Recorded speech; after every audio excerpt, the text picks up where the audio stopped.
Language. अगर आपका graduation में बीएससी है तो आपका मैथमेटिक्स और साइंस आएगा, और अगर आपका सोशल बीए है तो आपका जो तो सोशल स्टडीज आएगा। अब इसमें सबसे पहले मैं बात करता हूँ लैंग्वेज की। फर्स्ट लैंग्वेज जो भी आपने चूज की, तकरीबन यहाँ पर सभी उर्दू मीडियम के बच्चे, तो मैं तो यही सजेस्ट करूंगा कि उर्दू लैंग्वेज अंदर अवेलेबल है। फर्स्ट लैंग्वेज के तौर पर आप उर्दू सेलेक्ट करें। तो उसमें 15 मार्क का पैराग्राफ था, पैराग्राफ का क्वेश्चन जो तो 15 मार्क के होंगे, और 15 मार्क के क्वेश्चन जो तो उसमें पेडालॉजी पे होंगे, यानी कि आपके क्लास में पढ़ाने के तरीकेकार पर, आप क्लास में जाकर किसी मेथड को किस तरह से पढ़ाएंगे। अगर आप कहीं पर, बहुत से लोग प्राइवेट वगैरह में जॉब करते हैं, कुछ जॉब पर है या फिर आप जॉब नहीं भी कर रहे, अगर आप जॉब पर है तो आप किस तरह उसको अपनी क्लास में अप्लाई करेंगे एकदम बेस्ट आइडियल तरीके से, वो चीज को सोचकर आपको आंसर देना होता है। या अगर आप नहीं भी अभी प्रैक्टिस में हैं तो आप ये फर्ज करें कि अगर मैं क्लास में इस चीज को अप्लाई करूंगा तो उसको किस तरह से अप्लाई करूंगा, वो भी एक आइडियल तरीके से एकदम बेस्ट, वो वाला आंसर उसमें आता है। क्योंकि उसमें बहुत से 4 ऑप्शन में से 2 ऑप्शन ऐसे रहते जो एकदम मिलते जुलते रहते कि ये भी है, तो उसमें से हमको बेस्ट वाला ऑप्शन जरूरी होता है। तो 15 नंबर पेडोलॉजी पे होते हैं, 15 नंबर पैराग्राफ पर होते हैं फर्स्ट लैंग्वेज के। फर्स्ट लैंग्वेज में होता है कि एक पैराग्राफ आता है और एक पोएम आती है, यानी एक नसर का आता है पैसेज और एक नज्म आती है। तो इसमें आप जो तो 4 मार्क का, 3 से 4 मार्क का ग्रामर भी होता है। अक्सर लोग सीटीईटी के लिए ग्रामर को नजरअंदाज करने के लिए कहते हैं, लेकिन मैं कहूँगा कि हमने देखा है पास आउट के लिए हम 5 नंबर, 4 नंबर, 2 नंबर से रहे, तो हमारे वही 2 नंबर, यानी इतना ये नहीं कहूँगा कि पूरा फोकस इतना दिया जाए, ज्यादा वक्त ग्रामर को दिया जाए सीटीईटी के लिए, हाँ, लेकिन इतना वक्त जरूर दिया जाए कि ग्रामर भी हमारा कवर हो, ग्रामर को हम नजरअंदाज ना करें। 3 से 4 नंबर का आता है, लेकिन वो हमारे लिए जरूरी है, वही 3 और 4 नंबर से हम पासिंग से रह जाते हैं। तो यानी दोनों पेज में हमारे 4 नंबर का भी अगर आ गया दोनों लैंग्वेजेस में, तो 8 नंबर वहां पर हमारे ग्रामर के हैं, तो ग्रामर देखना भी जरूरी है। सेकंड लैंग्वेज के तौर पर आ जाऊंगा उसके ऊपर, उसी में भी सेम है, और यहाँ पर मैं आपको सजेस्ट करूंगा कि आपके लिए जो लैंग्वेज बेस्ट है, 3 लैंग्वेज है हमारे पास, एक हिंदी, दूसरा इंग्लिश और तीसरा जो है तो मराठी। इन तीनों लैंग्वेज में से आपको लगता है कि मेरे लिए ये बेस्ट लैंग्वेज है, मैं इसको बहुत अच्छे से अंडरस्टैंड कर सकता हूँ, और उसके मुताबिक जो तो मैं इसमें जो तो अच्छी तरह से अंडरस्टैंड करके आंसर्स दे सकता हूँ, वो लैंग्वेज सेलेक्ट करना चाहिए। और उसके मुताबिक अभी जो सेकंड लैंग्वेज है इसमें भी इसी तरह रहेगा, 15 नंबर पेडोलॉजी रहेगा और 15 नंबर जो तो पैराग्राफ पर रहेगा, यानी एकदम आसान। 30 नंबर आपके पास पैराग्राफ के हैं जो आपको पेपर के अंदर ही दे दिया है, अब आपको सिर्फ 60 नंबर की जरूरत है। ये 30 नंबर जो है ये पूरे के पूरे आपने हासिल करने ही होंगे दोनों लैंग्वेजेस में, 60 नंबर के दोनों लैंग्वेजेस में है, तो टारगेट ये होना चाहिए कि दोनों लैंग्वेजेस का मिलाकर आपका स्कोर 50 अबव, दोनों लैंग्वेजेस का आपका प्रिपरेशन, आपकी तैयारी इतनी होनी चाहिए कि आप 60 में से 50 अबव, यानी इसमें ज्यादा से ज्यादा 50 के नीचे आना ही नहीं है, ऐसी आपको तैयारी करनी है। क्या उसमें 15 नंबर के आप किस तरह जो तो उसको क्लास में अप्लाई करेंगे, तरीके तदरीस, और 15 नंबर तो पैराग्राफ, यानी 30 तो है ही, बाकी के जो 30 बच रहे दोनों लैंग्वेजेस के, उसमें से आपको 20 नंबर देना, तो यह उससे ज्यादा। तो यहाँ पर आपको 50 नंबर आ गए 60 में से, अब बचे हमारे पास 90 नंबर, 90 मार्क्स बच रहे हैं, और उसमें से पासिंग के लिए हमको कितने चाहिए, अगर हम इस 60 में से 50 ले लेते हैं तो बाकी के जो 90 बच रहे हैं उसमें से हमको कितने चाहिए पासिंग के लिए, 40 नंबर चाहिए सिर्फ। हार्ड है ये कुछ, अब सोचिए, यानी कि फर्स्ट पेपर अगर है तो मैथ, सोशल स्टडी और साइकोलॉजी तीनों मिला के, तीनों लैंग्वेजेस का आप इसमें से 13 या 14 नंबर नहीं ले सकते क्या इसमें, यानी पासिंग बहुत ही इजी। और उसी तरह सेकंड पेपर है तो उसमें जो बच रहे हैं आपका, या तो सोशल स्टडी या फिर मैथ साइंस, उसके अंदर 60 मार्क्स का और 30 नंबर का नफ्सियात साइकोलॉजी है, ये दोनों का मिलाकर आप जो है तो उसमें 90 मार्क्स में से 40 मार्क हासिल नहीं कर सकते, कर सकते ऑफकोर्स, बात शर्त ये है कि सिर्फ तैयारी करना। हम तैयारी नहीं करेंगे तो हम उसको क्रैक करना मुश्किल, फिर हम कहते हैं कि भाई बिना तैयारी के मैंने 60 नंबर ले लिया, 70 नंबर ले लिए, और उस पर हम फख्र करते हैं, तो ये तुक्का लगाकर 60-70 ही आते हैं, उससे ज्यादा नहीं आता। इसीलिए गवर्नमेंट ने क्राइटेरिया 60% लगाया रखा है इसके भी मारना है हमको अंदर, क्योंकि जो सवाल नहीं आते बाद में वो उनका क्या करेंगे। यहाँ पर हमारे पास प्लस पॉइंट एक ये है कि इसमें नेगेटिव मार्किंग सिस्टम नहीं है, तो वो तुक्के किस तरह मारना है वो भी लास्ट में मैं आपको बताऊंगा। अभी जैसा दो सब्जेक्ट हो गए हमारे, फर्स्ट लैंग्वेज, सेकंड लैंग्वेज, उसके बाद थर्ड है मैथ और साइंस। फर्स्ट पेपर करो या सेकंड पेपर करो, इसके लिए आप text book NCERT first to 10, first to 8 का जाता है, लेकिन मैं कहूँगा कि फर्स्ट टू 10 की NCERT की बुक्स निकालकर उसमें से ज़ाब्ते वगैरह जो भी चीज़ें हैं उसके मस्ट करें। तो ये यहाँ से आपको जो तो इसकी मदद मिल जाएगी, पेडोलॉजी में किस तरह करना है क्या है। इसके लिए आपको YouTube पर बहुत से जो तो वीडियोस अवेलेबल है, लेकिन पूरी तरह से YouTube पर भी डिपेंड नहीं रहना। YouTube भी एक है, यानी अगर आप 2 घंटे YouTube देख रहे हैं, YouTube के जरिए तैयारी कर रहे हैं, तो 1 घंटा कम से कम आप किताब के जरिए आपकी तैयारी करना है, या आपको जो तो सिर्फ उसके आपके नोट्स बनाना है, जो आपको लास्ट के 15 दिन के लिए सेल्फ नोट से आपको स्टडी करना है लास्ट के 15।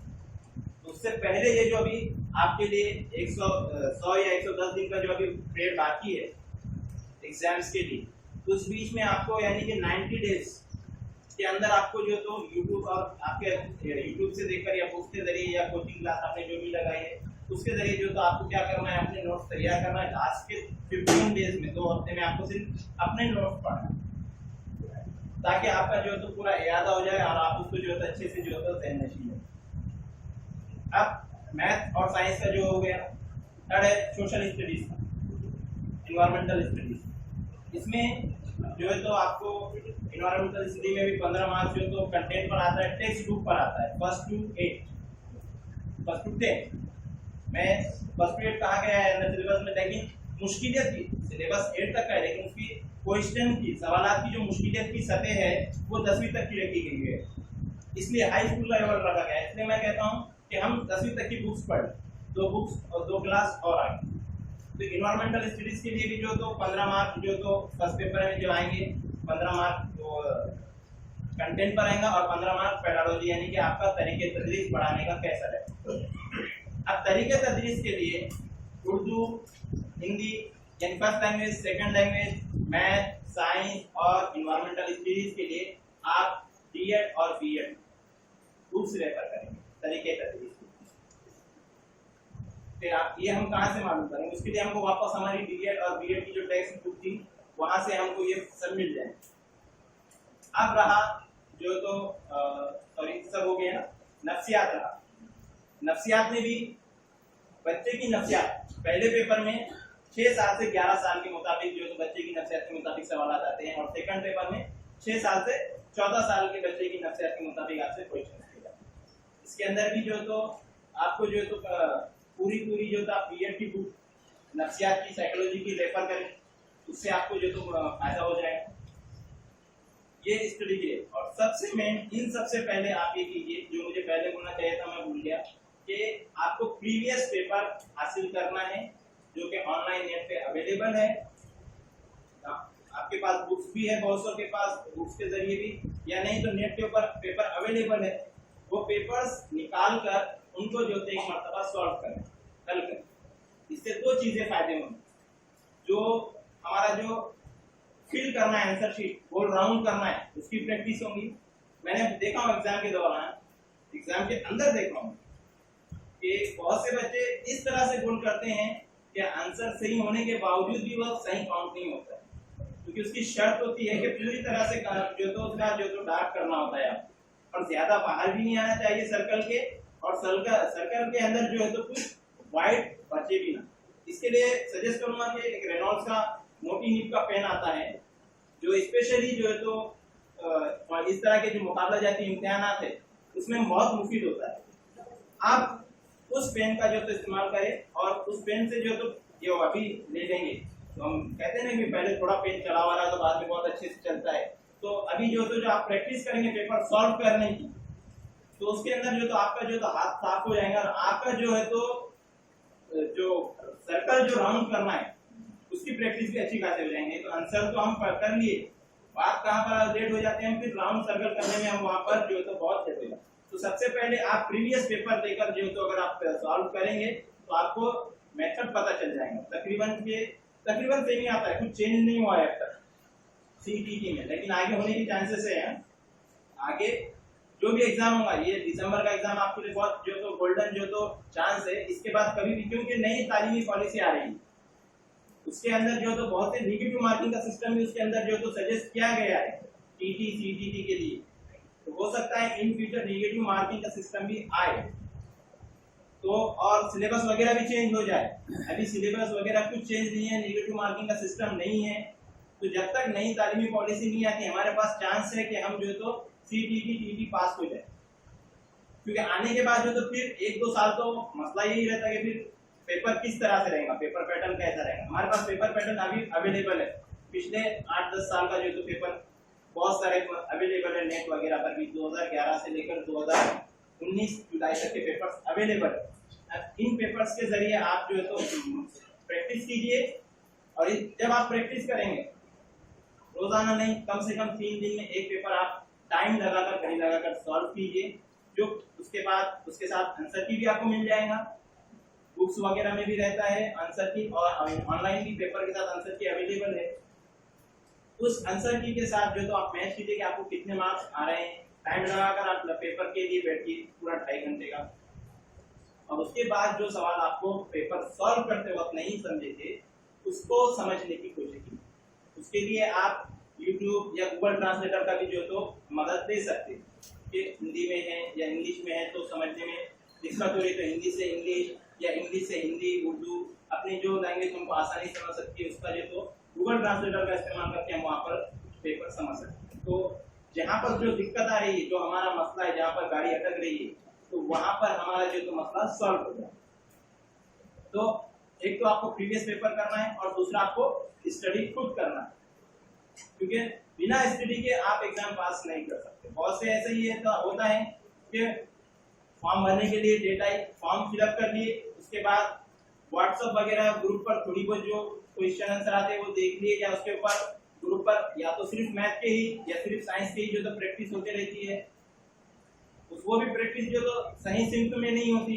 कोई भी कुछ भी सवाल व्हाट्सएप वगैरह पे डाल देता है और चलते रहती है गाड़ी, हम वही उसी को तैयारी समझते हैं, या फिर यूट्यूब के थोड़े बहुत वीडियोस देख लिए और उसी को तैयारी समझकर जो तो हम एग्जाम देने चल जाते हैं, और बाद में फिर रिजल्ट अगर खुदा ना करे कम आता है तो फिर हम शिकायत करते हैं अरे एग्जाम बहुत हार्ड।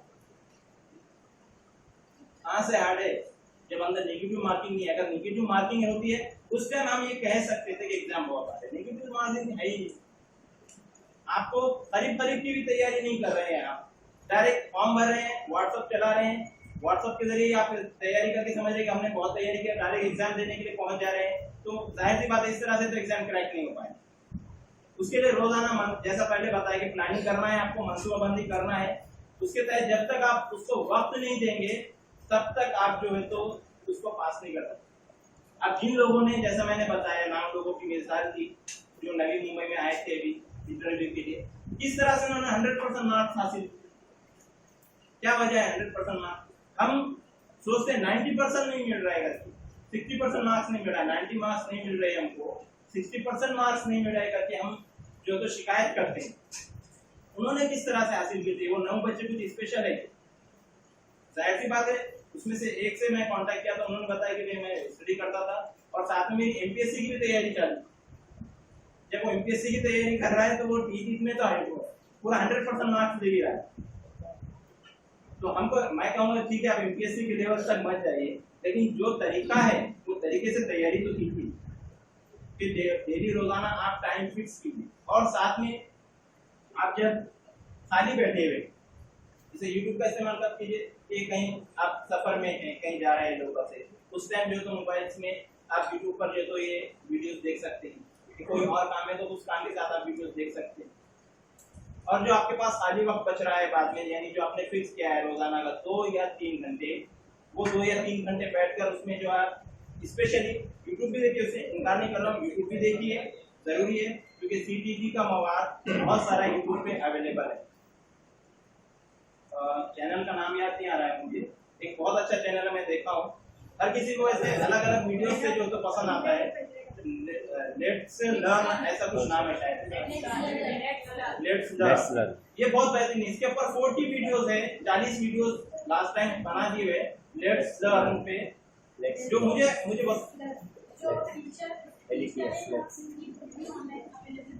इसमें जो टीचर जैसा ये बता रहे कि टीच कर रहे हैं, इनकी बुक भी अवेलेबल, हाँ ऑनलाइन मौजूद है। उन्होंने जो खुद के नोट्स बनाए थे वो डिस्क्रिप्शन में वहाँ आपको मिल जाएंगे, उनके नोट्स भी वहाँ पर अवेलेबल है, वो नोट से भी आप वहाँ पर फायदा उठा सकते हैं। लेट्स लर्न जो है तो यूट्यूब पर आप सर्च कर देंगे तो, और जरूरी नहीं है यही एक है, ये मुझे अच्छा लगा या किसी और को अच्छा लगा। हर किसी का पढ़ाने का मेथड, समझाने का मेथड डिफरेंट होता है, हर किसी का समझने का लेवल जो तो डिफरेंट होता है।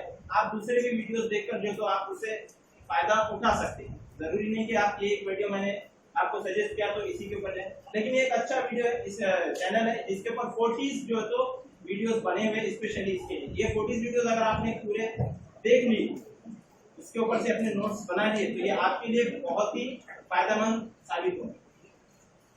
उसी के साथ साथ जो तो आपके खुद के अपने नोट्स बनाना भी आपको जरूरी है, जो मैं बार बार कह रहा हूँ, और प्रीवियस पेपर का आपको जो तो तैयारी वहां पर करना जरूरी है।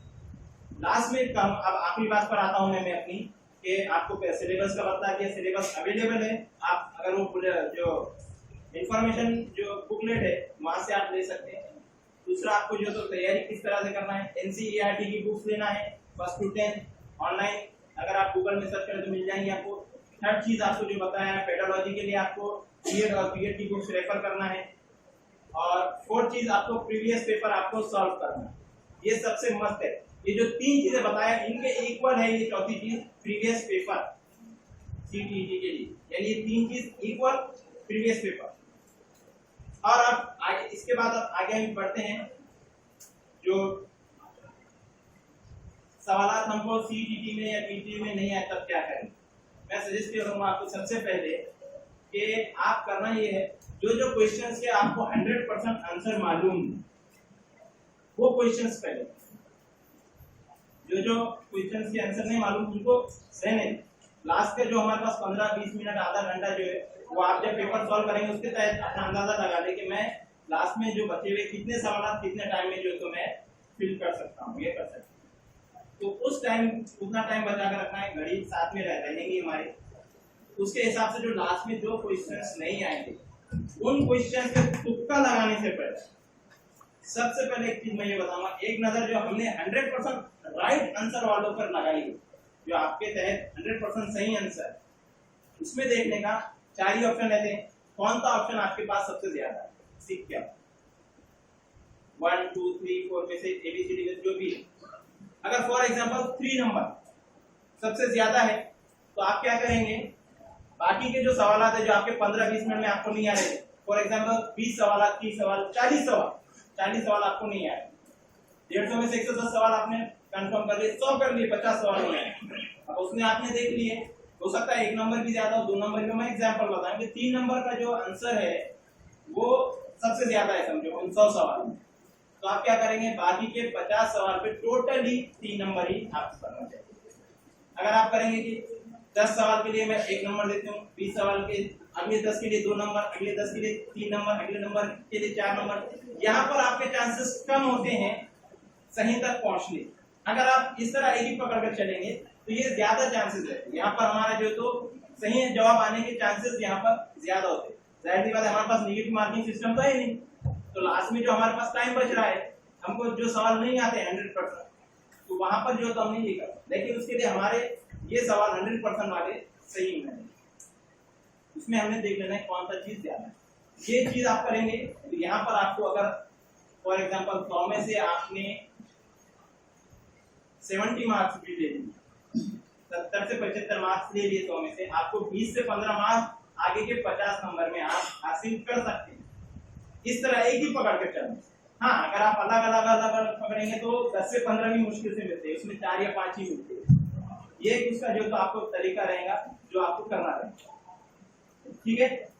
इसके अलावा आपके जो भी क्वेश्चंस रहेंगे क्वेश्चन आंसर सेशन में हम लेंगे। यहाँ पर मैं CTET किस तरह क्रैक करना चाहिए मैं समझता हूँ, मैंने आपको समझाने की मेरे तरफ से बेस्ट कोशिश की है। अब आगे के टॉपिक्स के लिए मैं आवाज देता हूँ सर। जज़ाकुमुल्लाह खैरन कसीरा, बहुत शुक्रिया। ये थे इकबाल सर जो हमको बहुत अच्छे अंदाज में ईटी क्रैक करने के तरीके बता रहे थे। और जाहिर सी बात है कि एक आदमी जब तजुर्बे से गुजरा हो तो वो अपने तजुर्बात की रोशनी में बेहतर रहनुमाई कर सकता है। जज़ाकुमुल्लाह खैरन कसीरा। आइए इस सफर को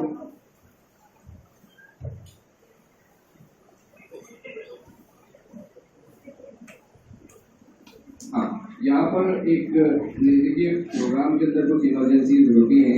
हमारे जो सदर साहब हैं उनको काम से